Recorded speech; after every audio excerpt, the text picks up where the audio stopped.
What is this? The cost of Concordia? I don't know if I watched this.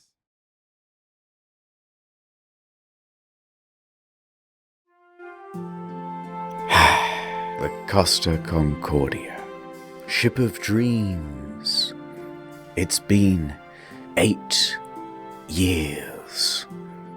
I can still smell the buffets from their 5 restaurants. The casino and 3-story theater had hardly been used. The gym, the day spa, the sheets in her 1,500 luxurious cabins hadn't even been slept in. Costa Concordia cost $570 million to build. So many chatters saying we watched it, but I don't think I watched it. And you could tell. You could really tell. Did we? I mean, there's, you know that like there's a video.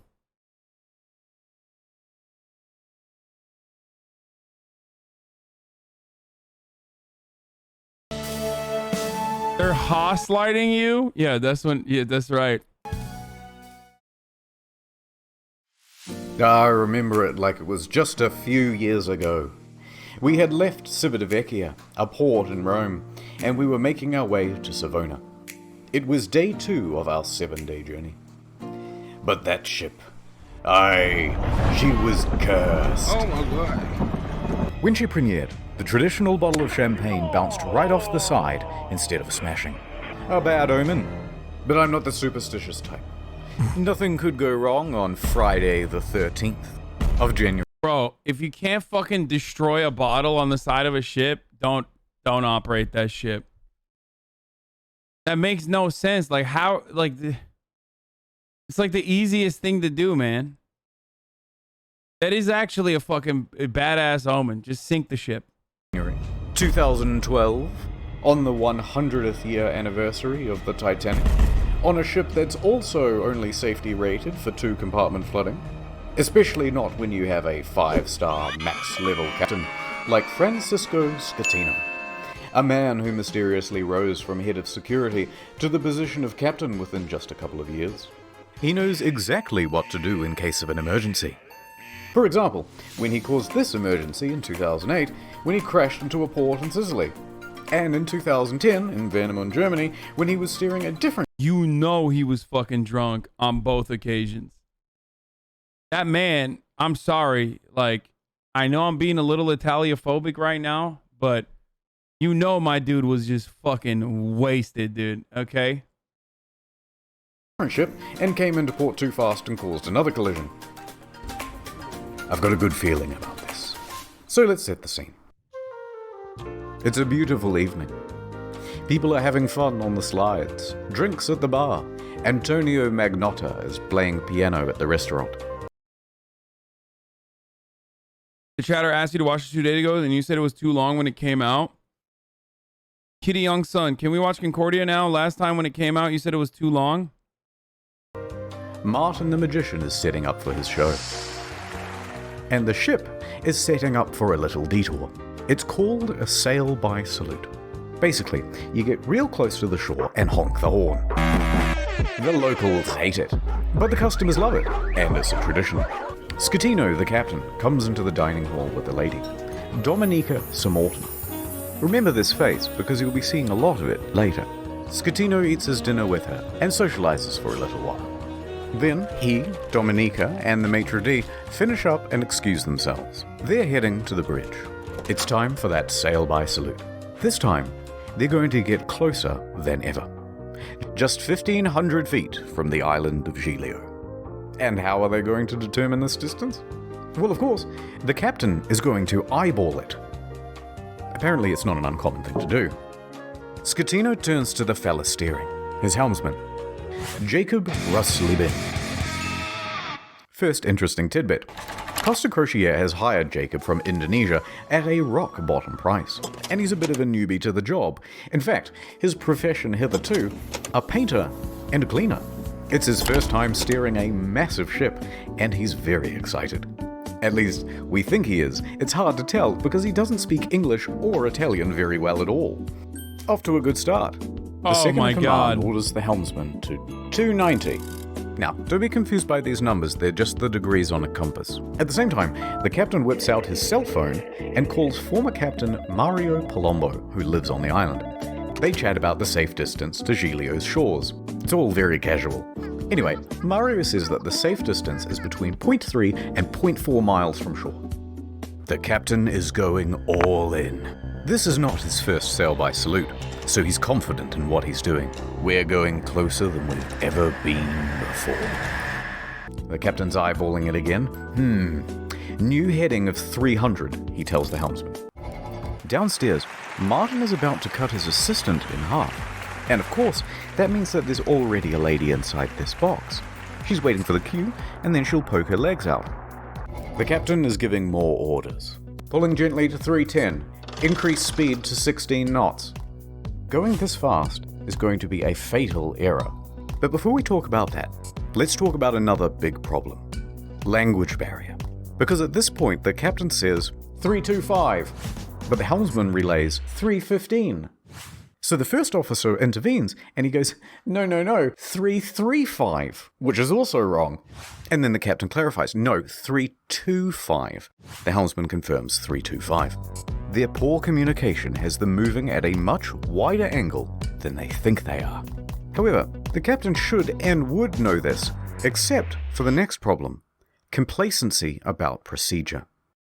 The standard procedure of a ship this large is for the third officer to give exact positional coordinates every time the captain gives a new directional order. But they're not doing that. 330, he says.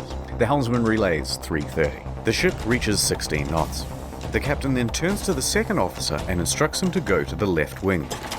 That's these things here, and they basically exist so you can get a better view over the whole vessel.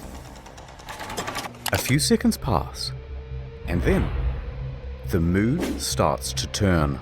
Scatino notices white foam of waves breaking against the rocks directly in front of him in the distance. The Costa Concordia, right now, is almost 700 meters closer to the rocks than it should be. Without deviation, there is going to be a direct collision.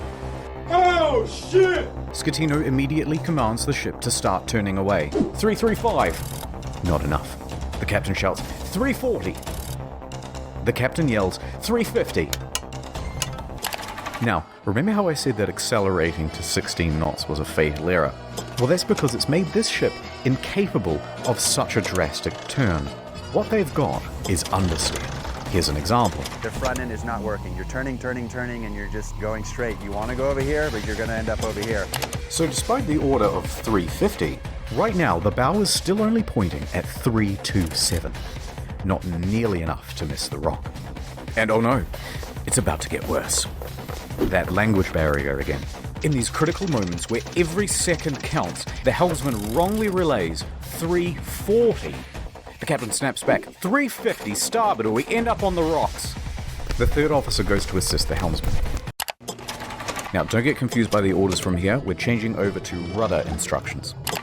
The captain yells, starboard 10, starboard 20, and still it's not enough. Hard to starboard.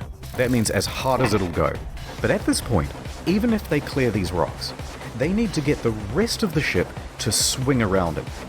So the captain yells, midship, which centers the rudder. The bow is now less than 150 meters from Skull Rock. Port 10. But the helmsman only gets to port 5 before another order is given 2 seconds later. Port 20. They might just avoid disaster here, maybe. But then, oh no. One more time, the helmsman cocks up at the worst possible moment. The helmsman goes to starboard instead of port, undoing the swing. 8 seconds later, he realizes the error and corrects, but it's too late. He has just turned a probable near miss into a sure hit.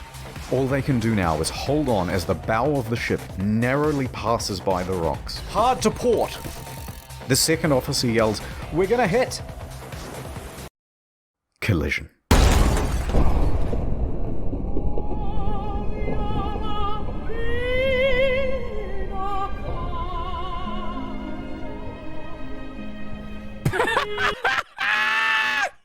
Olive oil and pasta. Maron.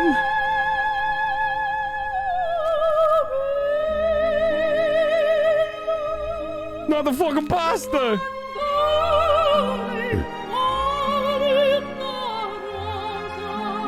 Ad time. Downtown. Damn, dude.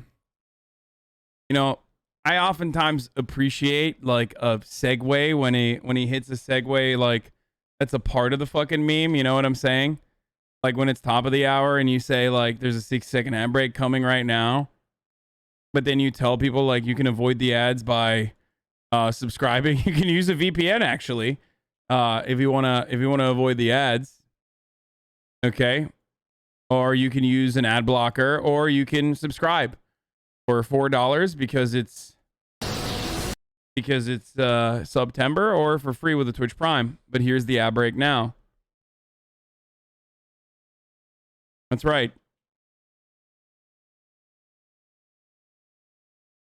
You've been getting lucky as fuck today with the ads lining up to what you're watching. I know. The ship hits rocks on the port side. A 53-meter gash opens up in the hull, and thousands of tons of water begin pouring in. A loud scraping and bang is heard by all passengers. At the helm, there's panic. Rumblings in the dining room. Martin awkwardly pauses his act as he's helping his assistant into the box. Meanwhile, the lady inside is trapped and terrified. There's confusion across the ship. All of the crew off shift come back on duty. All officers run to the bridge. Technical crews run down to the lower decks to assess damage. On connection with the rocks, they lose propulsion and slow to 8.3 knots. And they are now adrift. Close the watertight doors at stern. Enormous volumes of water are pouring in. So much so that within 29 seconds of collision, all 6 engines stop working through flooding. 22 seconds later, a blackout happens. Bro, he literally hit like... So what happened? He fucking hit the ship in the worst possible place? God damn, dude. Like, he could not have tried to hit it in the worst place. He could not try to hit a worst possible spot. Lights, electrics, the water pumps too. Everything. The captain orders the helmsman hard starboard. This is the final position of the rudder before power to that too is lost. The Costa Concordia, now without power, is drifting starboard, plunged into absolute darkness. A quick breakdown of the flooding. When the Concordia struck land, it tore open 3 watertight compartments. At first, compartment 5, which filled very rapidly. Then 6 more slowly, 4 shortly after. Then 7, 8, and 3. Modern ships are built to withstand 2 compartment breaches. These compartments especially, though, are a problem, because they contain the engines and the electrics. These main generators give power to the whole ship. From propulsion motors to rudder to hotel functions, pretty much everything. When they went out, the ship was a functionless, sinking cage. A few seconds later, the emergency batteries for internal lighting and communications kick on. When the lights come back on, Martin has vanished. He's ditched the stage. And it caused a huge panic in the theatre, as passengers are trying to flee to their cabins and to muster stations. People already in their cabins come out and start putting on life vests. Staff rally and try to calm everyone down. Everything is fine. There's no need for vests. Please return to your cabins. The emergency generator starts. All 6 boat engines that drowned in 29 seconds was unheard of. I mean, it seems like my man did the devious lick. You know what I mean? He just licked that fucking rock in the absolute worst place he possibly could have. Like that was a fucking world record hit. All of the watertight doors close except for door 12, which is jammed. The captain calls Pilon, the chief engineer, as the ship begins to list on the port side. There's water coming in? Yes, there's water. But where? The engine room. But a lot of water? Yes! There's water, you can't go down. Let's go down the other side. In a moment we'll start the pumps, I'll let you know. In the theater, the whole magic box apparatus slides right off the stage and falls into the crowd, further increasing panic. On the bridge, an announcement is being prepared. They are going to lie to prevent a panic. Let's just say we have a blackout.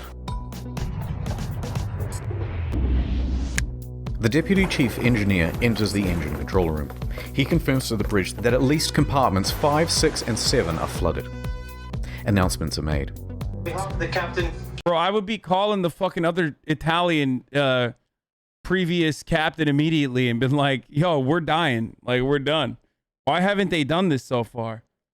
To inform you that due to an electrical fault, which is currently under control, we're currently in a blackout. Our technicians are working to resolve the situation and will inform you of developments as they occur. Thank you for your attention.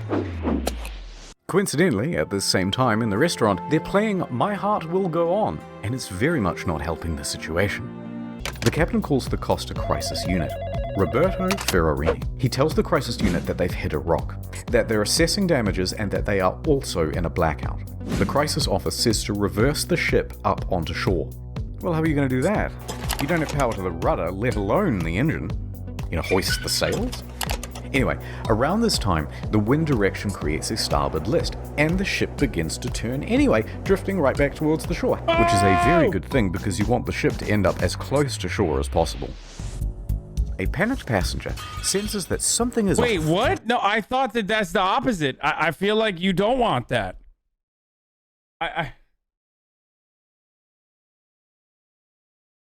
Why not? What do you mean?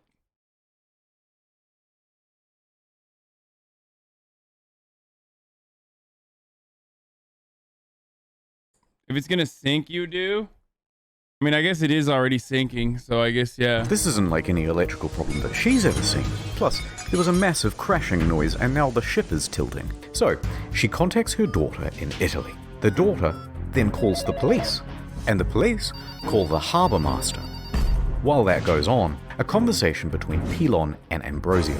The diesel is not starting. The captain asks the engine room, but where have we made contact? Thinking that the incoming water can be reduced. Captain, here everything is lost. The electrical panel, everything. They're saying at this point that the ship is going down. The captain calls Roberto Ferrarini again. Actually, 2 compartments have been flooded, but don't worry, the ship's stability isn't in danger. Wrong. Passengers begin going to muster stations on their own initiative. The cruise director says, "We have a lot of people at muster stations that I do not want to fall overboard. Do we make an announcement to tell them to go to the lounges?" Bozio says, "I think that's best." The harbour master from Livorno calls the ship. The captain... Okay, going forward, I mean, first of all, you'll never catch me in a fucking cruise ship, okay? This is one of the many reasons, but it's like, I'm not going in that shit. Like, I don't understand why people are so fucking obsessed with it. Like, I find it really silly. It's like, even before COVID, they were just like a bacteria-infested, insane experience for some fucking weird reason. People like to do it. But if I was, you know, kidnapped, drugged, found myself on a fucking cruise ship of some sort, you bet your fucking ass when the captain is saying like, "Oh yeah, go back to your fucking lounges," I'm gonna be like, "Fuck no, I'm staying right here. I don't give a fuck, dude. You will have to shoot me." Okay? I am standing on top of the fucking boat that you get onto to jump out. Okay? I'm literally standing on it. You will have to shoot me in the face. Not even on the legs. I will fucking claw my way back onto the boat. No shot. tells them that we just have a blackout. How long has this blackout been going on? About 20 minutes. Have you asked passengers to put on life vests? Also, none of those fucking, like, you know, women and children, like, none of that. I'm like, nope, fuck no, dude. Abso-fucking-lutely not, dude. How about that? Nope. Nope, I'm the biggest motherfucker. I need it. I'm sorry. No shot. Me, my family, okay, maybe some cute dogs. Nope. Like, maybe if I see, like, I don't know, like a little kid that has cancer or something, like, whoop, I'll grab him and, you know, put him in my backpack or something. But other than that, dude, no shot. No women and children first. None of that shit. Bitch, I saw Titanic. I'm not trying to fucking die, dude. Get the fuck out of here. I'm not trying to fucking drift away on a piece of fucking wooden door or some shit. So brave. Yeah, it's called being smart, okay?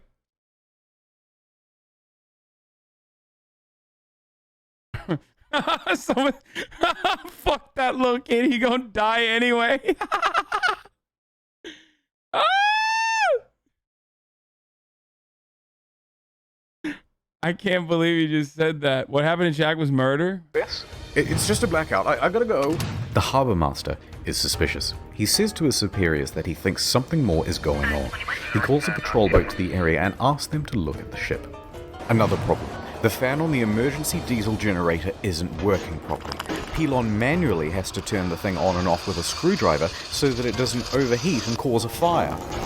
The captain is on the phone to the lower decks, asking pointless questions, like, is it still flooded? Yes. Yes, it is. The captain is essentially in denial of the situation. Bro, this dude is like fucking Brian Laundrie, dude, doing literally every bad thing he can in a crisis situation. Like, he's done all the wrong things, dude. Does he have a manual of like what to do so he can just like avoid all of those things? It feels like he's just looking for all the wrong things to do. Harbour master calls again. Finally, he says, the ship is taking on water through an opening in the left side and the ship is listing. He qualifies with, no one dead or injured. The harbour master asks if he needs help. Just a tugboat? When in reality, they need a full rescue. With 3 compartments flooded. My man said just a tugboat, dude. The fuck's a tugboat gonna do when the ship's underwater? The captain finally realizes that things are really bad, and they are not going to improve. I was a sailor, can confirm, do everything in an emergency except procedure. The Coast Guard orders every available ship to the scene.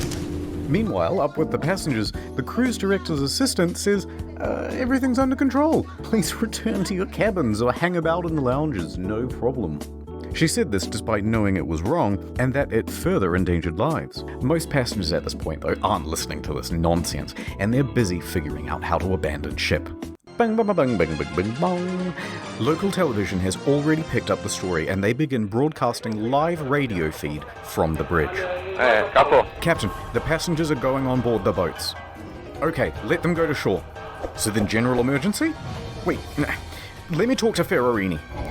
We risk the emergency generators that do not have cooling. It has cooling problems, 100 degrees. The cooling fan has stopped. Pilon calls the bridge and tells the safety officer they need to evacuate. The safety officer relays this to the captain, but after no response, he orders the engine room to evacuate on his own. The captain says, no, stay. We're leaving. So what do? General emergency?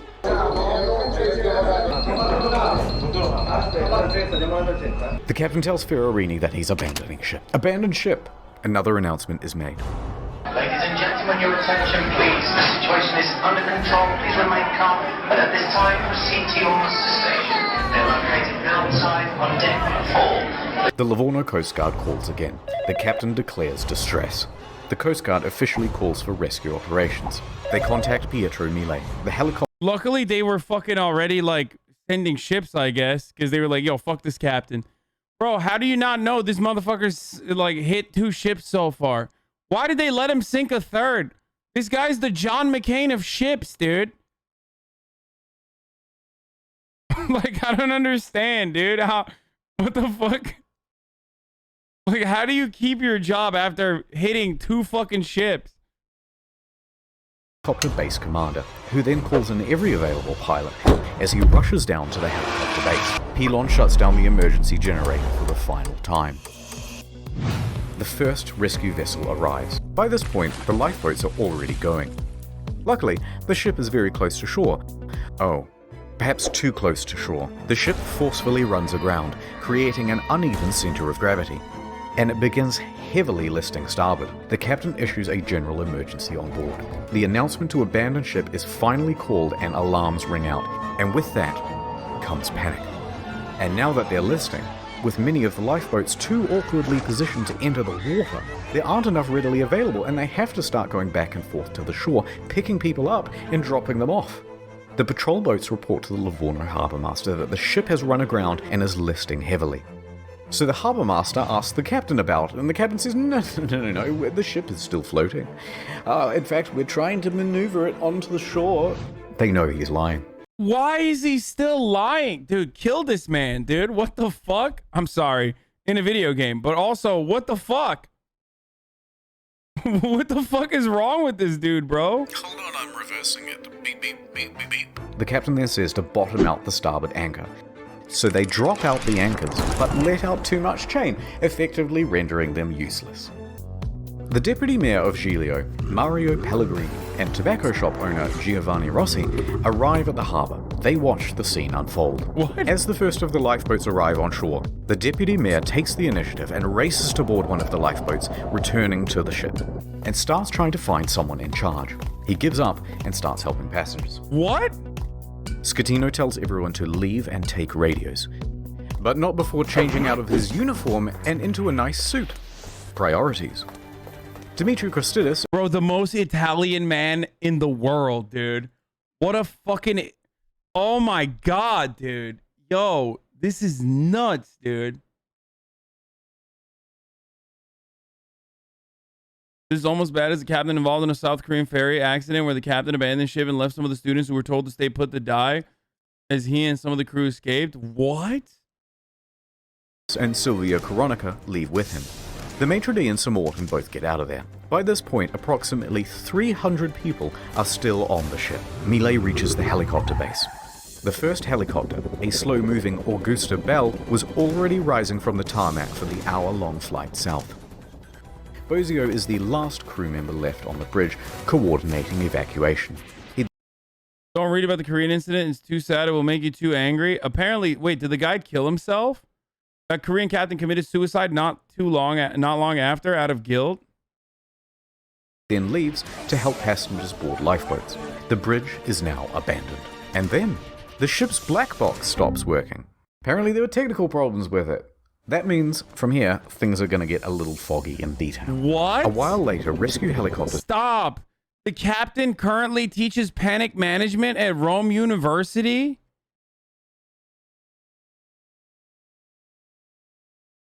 Are you fucking kidding me, dude? Yo, evil people always win, dude. Always. arrive, but they're struggling to find the ship because they're Wait, oh, is this before or after? expecting it to still be well above water. Passengers are scaling down the port side by ladder as lifeboats return to pick them up. This is no joke. Oh my goodness. It was no joke, mi amor. Passenger Yes. is not allowed to make a film I'm movie. allowed. Who say you are? A second helicopter, a faster model, sets off. The ship stops heeling and comes to a final resting place. Now the Coast Guard calls the captain because he's just learnt that the captain has abandoned ship. The captain claims, no, actually I slipped and I fell into one of the lifeboats. I'm a klutz. But now that I'm on board, I may as well head back to shore. DeFalco tells the captain to get the fuck back on board. And the captain kind of acts confused and then effectively refuses. So the captain makes it to shore. From here, we only have mainstream news reports to rely on, so it's not going to be super accurate. But they say that Giglio's police chief then finds 110 survivors on the rocks at Point Gabbianara, and among them is the captain. It's not known whether the captain helped anyone while he was there, and in fact, the police chief claimed that he just sat on the rocks and watched other people do the rescuing. A while later, a rescue boat picks up the captain and takes him to the harbour. He speaks to the police. Kill him, I suspect. He then finds the ship's onboard chaplain, Father Rafael Molina, and cries to him for about 15 minutes. Then he goes to the harbour master's office to receive probably the biggest dressing down of his entire life. Port authorities ask the taxi driver to take the captain back to his hotel. The captain takes the 30-second cab ride to the Bahamas hotel. According to the cabbie, he was beaten like a dog. He was cold and afraid. He only asked me where he could buy a pair of fresh socks. But then he perked right up again and gave an interview to a news crew. He told them that he was the last to leave. The captain is usually the last to abandon ship. What happened, Captain? We were the last to leave the ship. All day Saturday, rescuers searched. Bro, he literally changed his outfit not to like look swaggy or because it's like an Italian behavior. He changed his outfit so he could hide amongst those who were escaping. For people on the ship. On Sunday morning, a South Korean couple is found in their cabin, safe but shivering. They had slept through the crash and woke up unable to exit their cabin. The last survivor, Manrico Giampandroni, was found with a broken leg. He was the cabin's service director. Fuck. In the end, 32 people died. The final body wasn't discovered until nearly 3 years later. A crew member, Russell Rebello, and it's believed that he died a hero helping passengers off the ship. The Costa Concordia was the largest cruise ship disaster since the Titanic. And then there's the ship. This is what happens to a 110,000-ton cruise liner when it's left half rolled over in the ocean. Dude, that's so...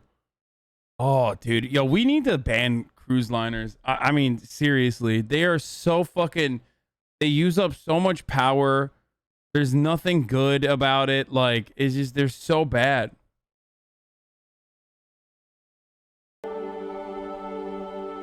It does look like a COD map.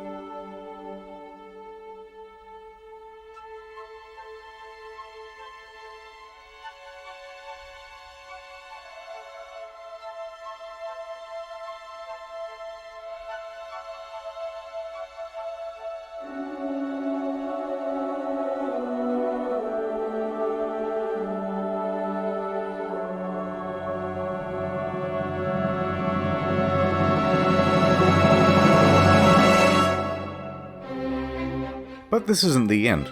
It's just the halfway point. What most people... Banning the 4 biggest ships would be the same as removing all cars from Europe? Shut the fuck up. Shut the fuck up. Are you serious? That can't be the truth. That literally can't be the truth. That is so fucking insane. There's no way that's true. That's so insane that like every executive in a fucking cruise ship in the cruise ship industry should be going to jail right now. Like don't skip go. I mean, don't pass go straight to jail. Like there shouldn't even be a trial. Everyone that has continued cruise liners as an industry needs to be in jail tomorrow, if that's true. They burned bunker fuel in international waters, which was 1 grade above tar.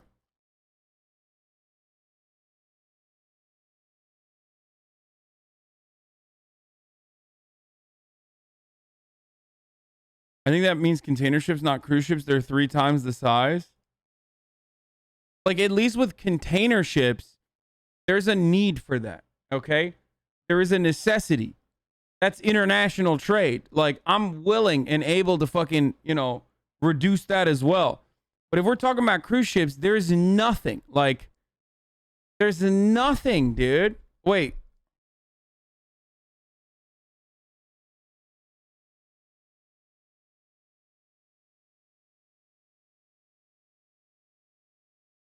I need my luxury vacation too. Bitch, fly to fucking a nice place, okay? The fuck do you mean luxury vacation? Just fly to a place instead, please. Like, that's so stupid.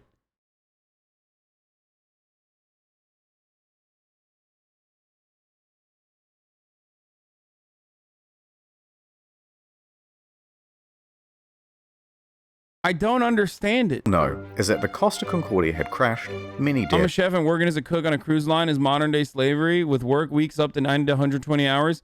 Some cruises that leave U.S. borders will pay you under minimum wage. And then the captain abandoned ship like a coward. But there's a whole veritable spaghetti of details to untangle. Let's dive in. There they are. The deets.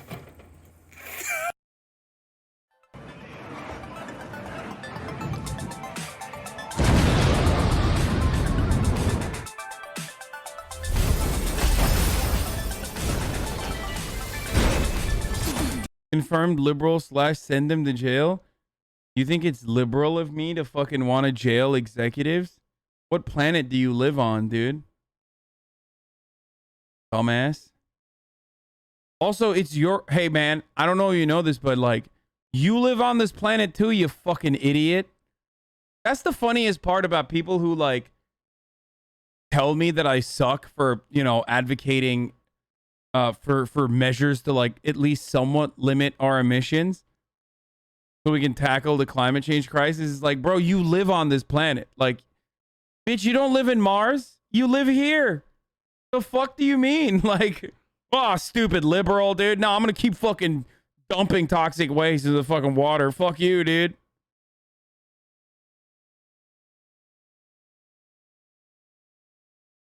Blue box time. The Costa Concordia was more than just a floating resort. There's a mall, a casino, cha-ching, cha-ching. This iron chest was full of safes and cash registers and expensive fittings.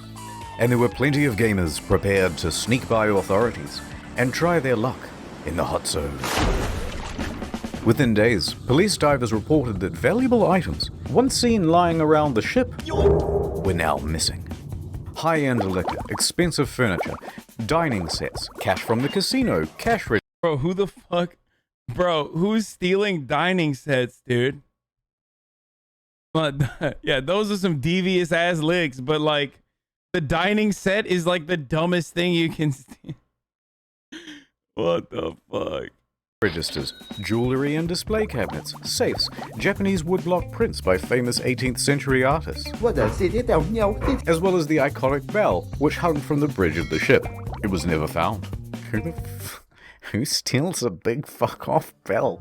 Even the server admins were getting involved. 4 divers who were part of the company contracted to refloat the Concordia were spotted on CCTV, sneaking out to the ship. A patrol boat was dispatched, and the men were caught inside the fancy suites with rucksacks full of stolen goods. The 4 men are charged with stealing and thieving and pinching. Later on, stolen as well as legitimate items found their way to Amazon and eBay. Chips from the casino, postcards, and cabin access cards became highly sought after souvenirs. It even has a watermark. Some Australian guy even made a listing for the ship itself, advertising it as buyer to collect. And although there were plenty of bidders, eBay pulled the plug.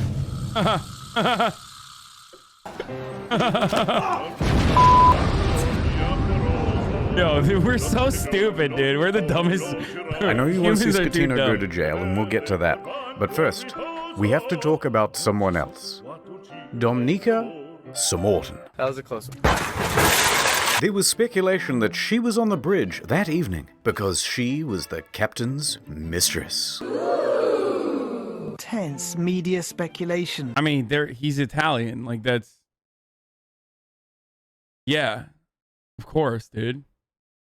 I'm confused. Like, look, if you're gonna criticize the captain for being a fucking dipshit, that's one thing. You're gonna criticize him for having a mistress. I mean, you're being Italiophobic. This is a part of the culture. Okay, you are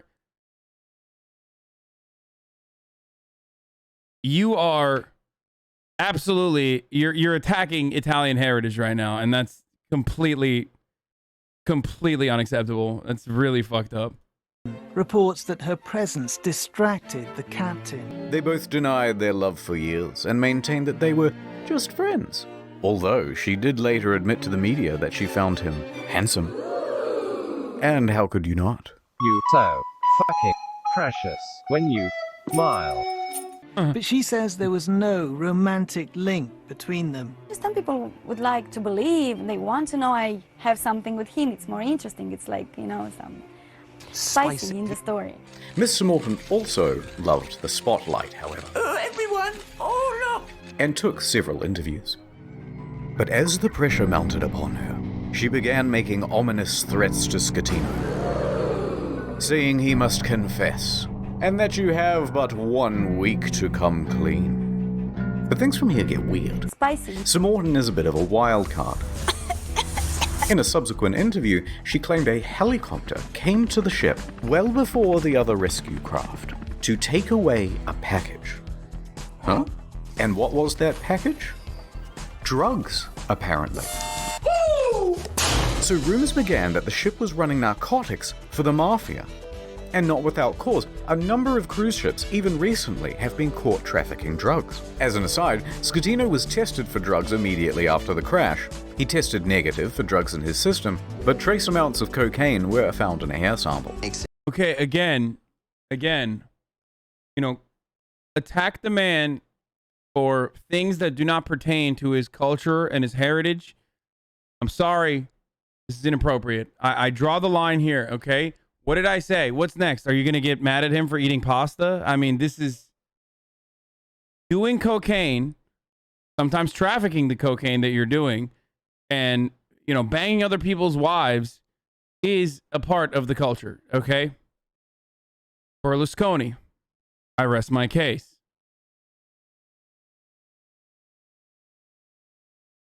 It's smoother and less dry. Nonetheless, the Concordia was searched and no drugs were reportedly ever found. How did we get here? Oh right, a helicopter. Sir Morton commented on it again the next day and said, actually, that helicopter was just for the captain as a means of evacuation from the ship. Okay. But they didn't have... Okay, wait. So she expected to get some sort of first-class rescue while everyone else was still stuck on the ship? Wait, how did we get here? Oh, right, sex with the captain. Divers were quick to head to the captain's cabin where they found Miss Sir Morton's lingerie and other articles of clothing as well as a makeup bag. The jig was up, but they continued denying it. Sir Morton mostly faded from international attention until she was told to appear before the court to present witness testimony. She was 17? Okay, that's literally Italian heritage. Oh my God, that's Berlusconi to a T. That's Berlusconi. I'm not even kidding. That's literally what Berlusconi did. That is okay, people don't know this, so I'll just show it to you. On.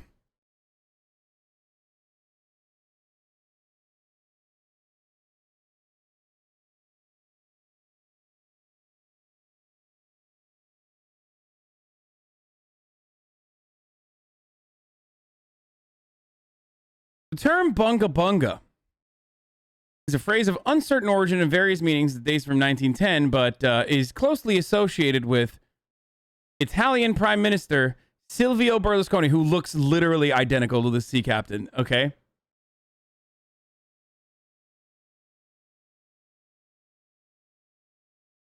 A century later, the term bunga bunga became popular again as part of the joke on the internet. This joke was then narrated by Italian Prime Minister Silvio Berlusconi at his dinner parties. Okay, this expression was then frequently quoted. Da da da da da da.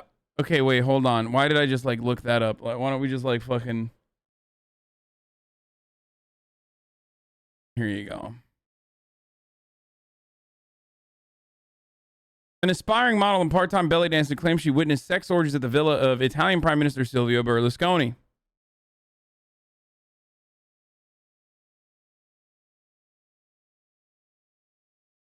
Age of consent in Vatican City is like 12. Jesus Christ. Oh, she was 23. Oh, too old. No longer Italian heritage. Never mind. I take it back. The judge pressed her to be truthful about their relationship, or she would be held in contempt. You're getting gaslighted by libertarians. She was not 17. No, the girl that the prostitute or the sex worker that Berlusconi had sex with was 17 years old. Yes. Was accused of formerly convicted of paying a 17-year-old Moroccan prostitute, Karima El Maroug, also known by the stage name Ruby Rubacori, Italian for Ruby the Heart Stealer, for sexual services between February and May 2010 when she was under the age of 18. He was found not guilty on appeal. He was found not guilty on appeal also, formerly convicted of malfeasance in office. For the record.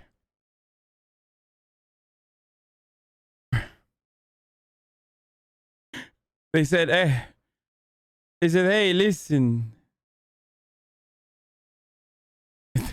They said to him, hey, it's a culture. It's a part of the culture. It's okay. And they let him go. They said to him, come on, it's okay. Prostitution trial, not statutory rape trial. Yes, because he was 19, she was 17. No, he wasn't. He was like 60. Shut the fuck up. Yeah, the court said, that's illegal? I don't understand. Okay. Also, I believe the I don't know how it pertains to like professional sex work, but age of consent in Italy is like much lower than America, for the record.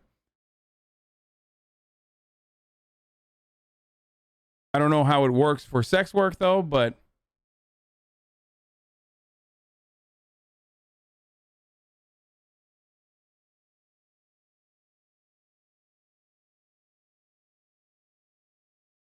age of consent is 14. Jesus Christ, dude.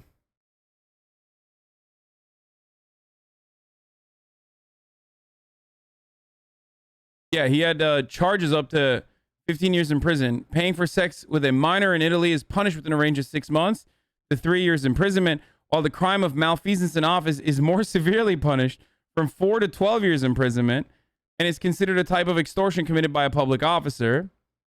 But I guess he, you know, he was able to get away with it. I don't know.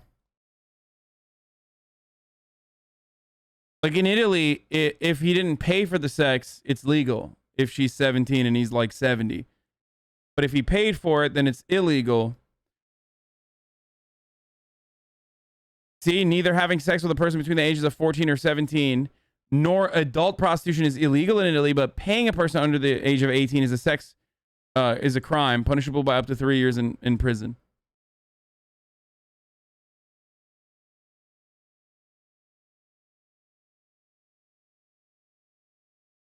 Italy is very, how you say, libertarian.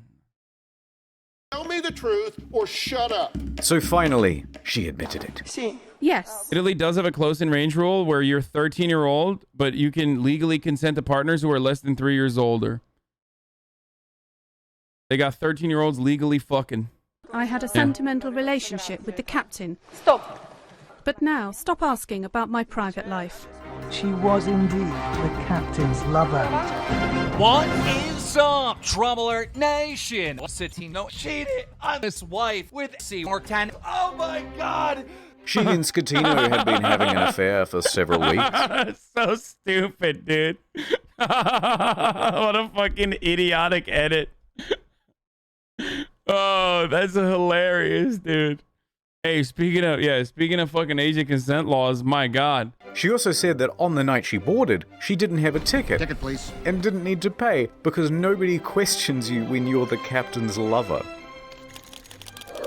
Naturally, she gave another confusing interview after leaving court. I want to say that today is the second time I die, because the first time I died in the night of the crash with my psychological brain and problems. And today I died the second time because, of course, people find out something that I try to hide. Subsequent to the trial... You know, people actually died, right? Like 33 of them. Kind of a weird fucking thing to say, dude. Holy shit. She used her fame in Moldova to become a political activist, often appearing on television and radio and in articles covering protests, accompanied by pictures of her being arrested by police.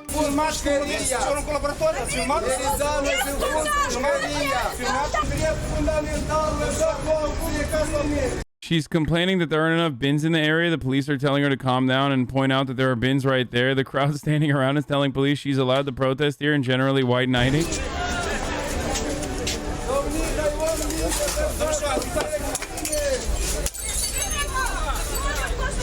She's saying this is normal. Look, trash everywhere. It's normal. Oh my god, dude. Holy fucking shit, dude. This is awesome. This is fucking hilarious. See, this is precisely why. Look at this. You see this? The brazen intellectual. She kind of batty though. Like that's how she's getting away with it, dude. It was some stuff about victims of violence, women's rights, girl power, yada yada yada, and interestingly, part of a push to block the sale of shares of Moldova's train network to Russia. Sure. Other than that, I don't really know what she's been up to. Let me just check on her Oh god, not again. Somebody stop her, dude.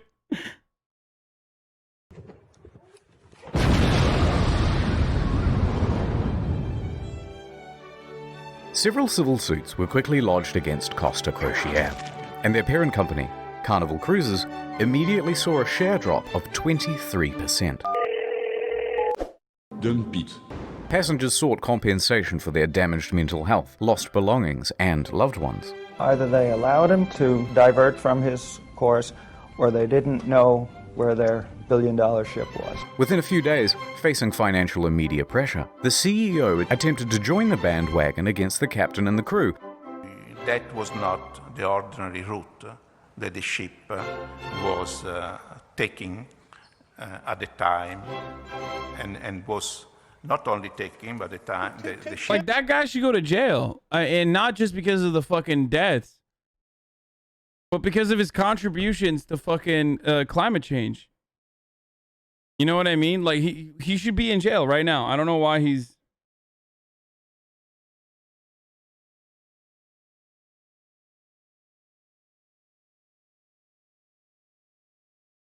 Makes no sense to me.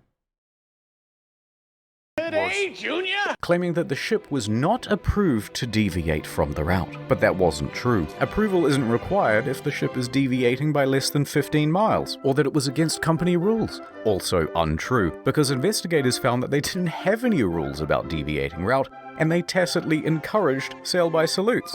Now, in response to the civil suits, Costa Crociere offered passengers 11,000 euros each as compensation. That's kind of small. 11,000 euros, about $14,000, What? is the minimum compensation under international law when a ship is abandoned. Bro, I fucking hate... Dude, fuck this world, dude. Yo, capitalism is great, though. You know what I mean? It's fucking tight, dude. Hey, here you go. We almost murdered you. Here's $14,000. Oh, were you murdered? Here's $14,000. What's up? What's the problem? $14,000. This was to reimburse them for their tickets, as well as any costs they accrued in having to unexpectedly travel home early. And that was supposed to release them from everything and anything that has to do with this accident. I cannot ask for more than this. A lot of passengers, understandably, were not too happy with this deal, and they refused. How much would the socialist cruise line give you? Dude, it just would not exist. I don't think it should exist. I think literally... I think that this should not exist. Like, cruise lines should be illegal. Used to take the money. We think the offer is an insult. For what these poor passengers went through, we think that the compensation being offered is not commensurate. Here, take it.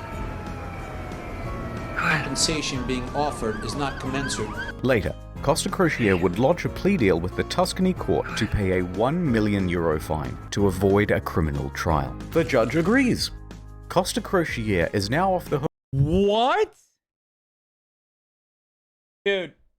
Oh my god, dude. Oh my fucking god, dude. Dude, these people they're so powerful. What the fuck? Dude, goddamn, the Italian court system is just like, it's literally dog water, okay? It is like, I can't believe we trivialize and you know, consider like developing nations barbarian, whatever, and say like, oh, dude, there's this banana republic. Like, what the fuck is this, dude? This is the pasta republic. 1 million euros, dude? Are you fucking kidding me? It's just so fucked up, dude. It's so fucked up. Hook It's for insane. all criminal liability for the whole thing. They washed insane. their hands of the incident and flexed the residual droplets of responsibility onto the faces of 6 staff members. Passengers and relatives of the dead are livid that the company has been able to avoid criminal responsibility. Offered is not commensurate. Civil suits against the company continue. By the way, the residents of the island of Giglio also banded together and sought damages. They didn't get much. Eventually, passengers who refused the initial compensation of 11,000 joined civil parties against Scatino in his trial in 2015. Is not commensurate. They were awarded 30,000 euros each. Other cases, especially those involving lost relatives, are settled for undisclosed amounts.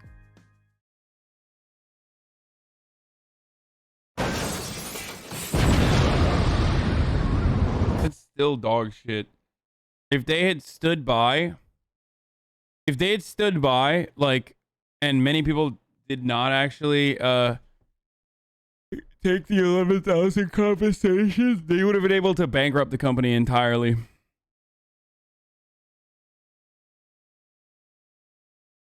They would have been able to bankrupt it in its entirety. New York attorney Peter Renee traveled to Budapest to represent 6 real survivors of the disaster. At Renee, we personally work on every case. And we'll work harder than anyone to get you the most money possible in the shortest amount of time.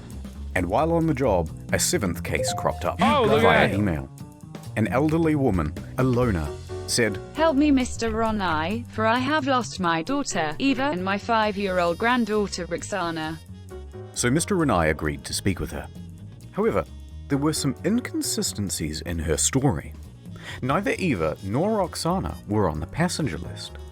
Odd, but Costa is known for having stowaways. Gotcha, bitch. Still, Mr. Renai was suspicious. They wouldn't cheaty old Petey, would they? Renai inquired further about why she was on board, especially without a ticket. Ilona said, "Well, I don't know, but you should ask her boyfriend. Zolt Horvath. He'll know all the details." I'm up all night. I'm going crazy, he said. But Mr. Renai was still suspicious. Because then she asked, "How much money do you think this is worth?" This is a huge red flag, Petey. In 20 years of doing this, you've never had anyone ask about money. Why now? So Mr. Renai hired an investigator and sent photos around of the missing girl. The next day, the phone rang. Ahoy hoy, it was the boyfriend again. Look, there's been a bit of a misunderstanding and the child isn't missing at all. Uh-huh. And then he claimed he was confused because he had done too many drugs the night before. Oh. Okay, can I speak to the daughter then? At first, he was refused. In 2017, Carnival cruise ships emitted alone 10 times more cancer-causing sulfur dioxide than all of Europe's 260+ million passenger vehicles. Okay, jail. I don't get it. What's the problem? Throw the guy in jail immediately. Like, throw the executives in jail, like, now.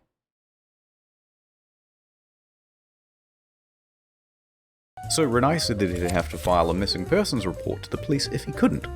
The boyfriend relented. That night, Renai met with Zolt and brought the police with him.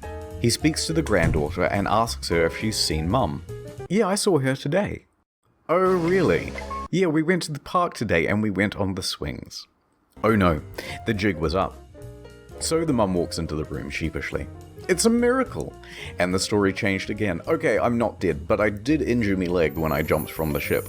And then I immediately flew back to Budapest. Although don't worry about checking my leg because there are no visible marks or injuries. Oh, Petey, I'm beginning to think they weren't even on the boat. Also, it turns out this lady isn't her mum, it's just a neighbor. Eventually, Renee managed to make the pair confess. And then they said, hey, we haven't done anything wrong. We haven't taken any money. And in the end, it looks like there'll be no criminal punishment for the scam, because Hungary, a former communist country, has no laws against insurance fraud on the books. The law firm that never sleeps. Call 1-800-6647.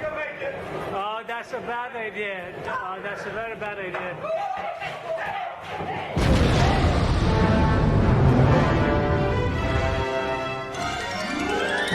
Mario, would you teach me some Italian? Authoritarian take. The obvious solution is fund alternative cruise ships, power sources, electric cruise ships that will use less greenhouse gas. Elon could easily do it with a small government investment. I see where you're going with this, and I'll take it one step further. We get Elon Musk to build these lithium batteries, okay? And then we put all the executives in one of the cruise ships. See where I'm going with this?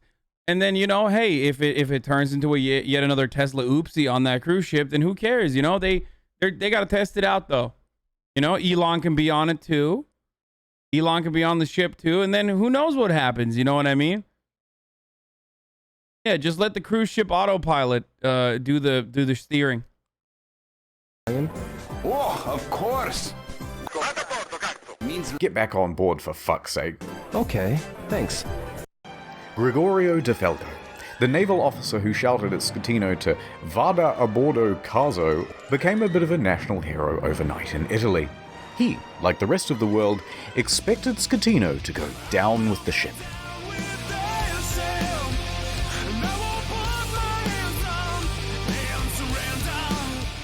And when the captain chickened out, DeFalco was there to admonish him. And when he stopped answering the radio, he called him on his cell phone to continue putting him on blast.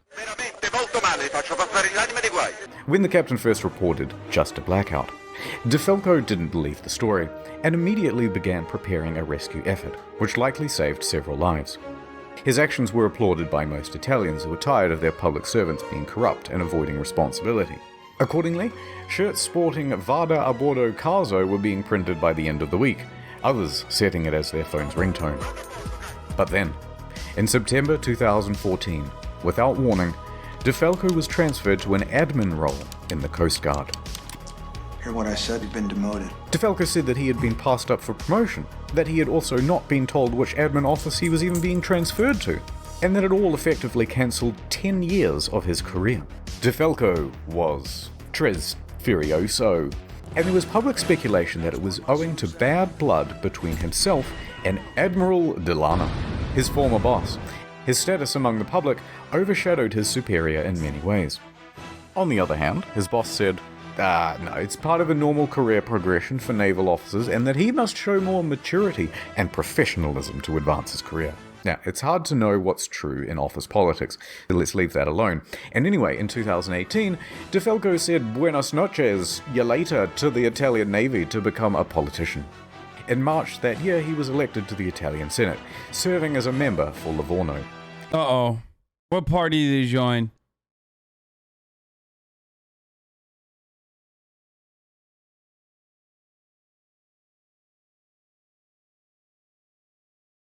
No.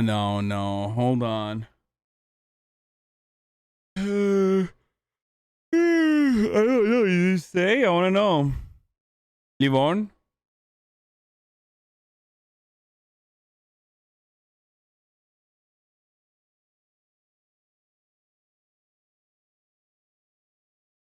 Oh, it's the Communist Party.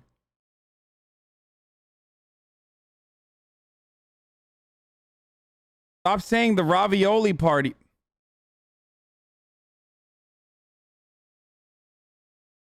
But I don't know. Hold on. What's the name of the fucking guy again? And that he must show more maturity and professionalism to advance his career. Now, it's hard to know what's true in office politics, so let's leave that alone. And anyway, in 2018, DeFalco said buenas. Bro, you guys suck, dude. Like, y'all actually fucking suck. Oh my god. Sunday chat is just like a different demon, dude.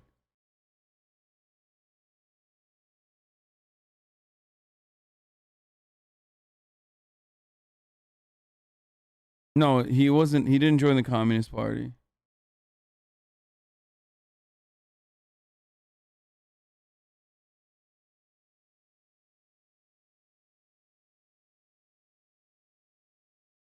He was a member of the left wing of the movement and is considered to be very close to the president of the chamber.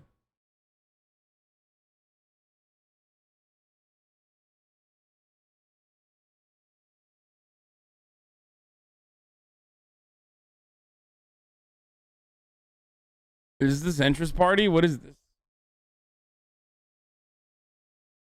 Populist, anti-establishment, environmentalist?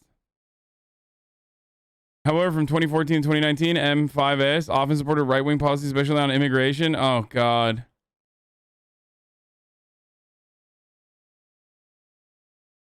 Ugh. New right and right-wing despises promotion of policies usually advocated by the Italian left-wing, such as citizens' income and green-inspired policies. Noches, ya later, to the Italian Navy to become a politician. In March that year, he was elected to the Italian Senate, serving as a member for Livorno. He still serves there today. I'm the captain now.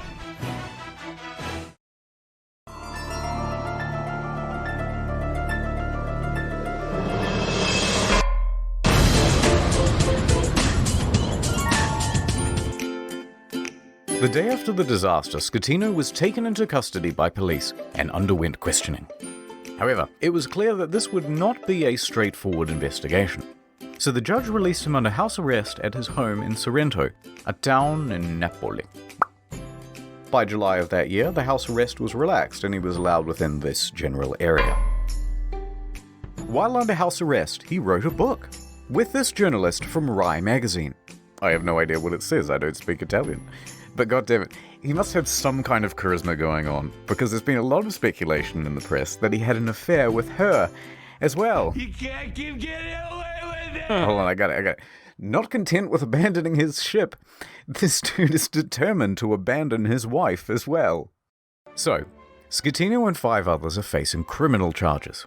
Straight away, everyone lodges a plea bargain with the court, and all of those plea bargains are accepted, except for Schettino's. And the condition of everyone's reduced sentences are that they must provide witness testimony against Schettino. He touched me. Ciro, Jacob, and Silvio were all given suspended sentences. Throw the book at this motherfucker. Roberto and Manrico are able to opt for community service or house arrest. Not a bad deal. A good deal. A good deal. And that meant that Schettino was now all on his own. Ciro, the first officer, was the first to give his testimony. On the witness stand, he claimed that Schettino was distracted by his mistress and other guests on the bridge.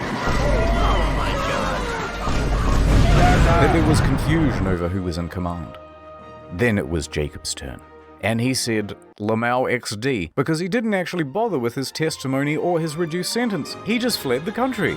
It took authorities 12 months to eventually track him down on the outskirts of Jakarta. And when they said, "Oi, we still want that witness testimony," he just scalped it again, and he hasn't been found since. After that, Ferrarini gave He did the fucking race, dude. his testimony, then he said, "Fuck beating a case, bitch, I'll do the race." Look, we don't have time to relitigate the whole trial, so let's just go straight to the verdict. Guilty! Schettino was found guilty of multiple manslaughter, causing a shipwreck, abandoning ship, and lying to authorities. He is sentenced to 16 years and 1 month in prison. But wait, there's still the appeal. That's the wild... Yeah, of course 16 years for murdering 33 people. It's Italy, dude. And I bet his prison is like fucking actually kind of tight too. Like it's probably not like dog shit prison. The appeals trial begins. And the verdict on the appeal? Surprise! Rejected. So Schettino's lawyers appealed again. And the verdict on the final appeal?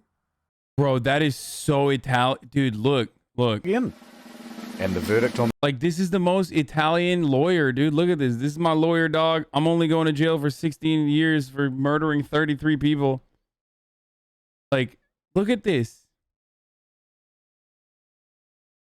Man, I love Italy. Holy shit. Leftist malding over prison sentence? No, I'm not.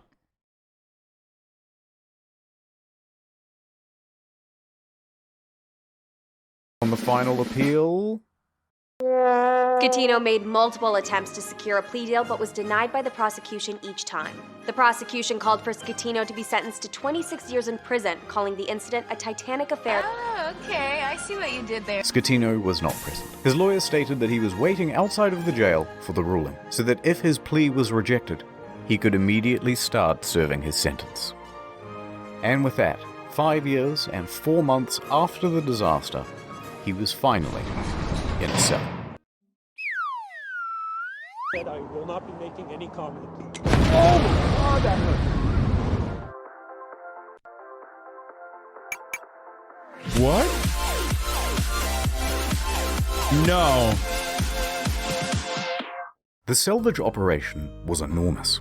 It took over 2 years and cost an estimated $1.2 billion. Beginning in early 2012, they first spent 2 months pumping fuel from the ship's tanks. At the same time, they had to pump seawater in so that the balance wasn't affected and the ship didn't slide around. In early 2013, a platform was built under the ship to prevent it from falling further. Sponsons were then attached to the sides of the ship and cables attached to the underwater platform. The sponsons were then dragged underwater and opened up to allow the ocean to fill them. The ship could then roll over properly. By late 2013, the ship was upright once more. What? The sponsons were then attached to the side of the ship to help keep it balanced. It now rested partially above water and crews could walk around safely. By July 2014, the water was removed from the sponsons and compressed air was pumped in to lift the ship. And she was ready to cruise again. this time to a port in Genoa. It was a 4-day towing journey to the docks where a 2-year process of dismantling and recycling would begin. That same weekend of the towing, Schettino was busy. He was the guest of honor at a white party on an island in the Bay of Naples. He appeared on the front page of a local Wait, what? Wait. Oh, before he went to prison, he was while under house arrest. newspaper, flanked by 2 of Italy's most eligible bachelorettes.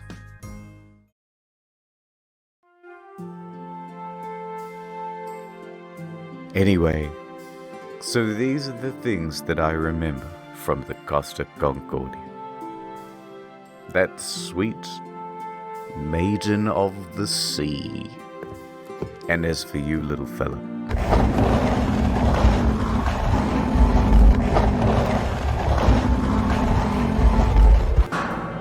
well, it's time to return you from whence you came.